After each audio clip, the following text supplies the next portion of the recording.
अस्सलाम वालेकुम friends, welcome back to my channel Laiba health tips. Viewers, आज की इस वीडियो में मैं आपको बताऊंगी कि कैसे आप शर्मगाह को बहुत ही गोरा और ग्लोइंग बना सकते हैं।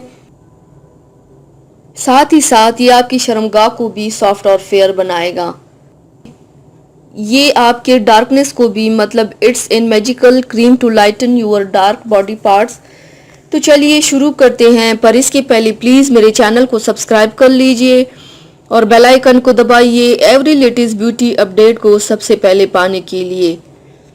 इसके लिए आप लोगों को चाहिए सिरका और बेकिंग सोडा मिलाकर एक पैक तैयार करें। सेब का सिरका ना भी हो तो नॉर्मल सिरका भी ले लें।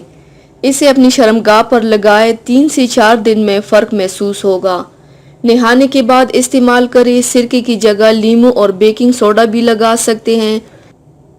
बेसन में दही, नींबू का रस, हल्दी और थोड़ा सा बेकिंग सोडा मिलाकर पेस्ट सा तैयार करें। शर्मगाह पर पेस्ट से अच्छी तरह मालिश करें। सूखने के बाद बगैर साबुन के धो लें। 3 से 4 दिन के इस्तेमाल से शर्मगाह की रंगत गोरी हो जाएगी इंशाल्लाह। तो व्यूवर्स, थैंक्स फॉर वॉचिंग। मेरी वीडियो को लाइक और शेयर ज़रूर कीजिएगा। मिलते हैं एक और नई वीडियो में, तब तक के लिए अल्लाह हाफिज़।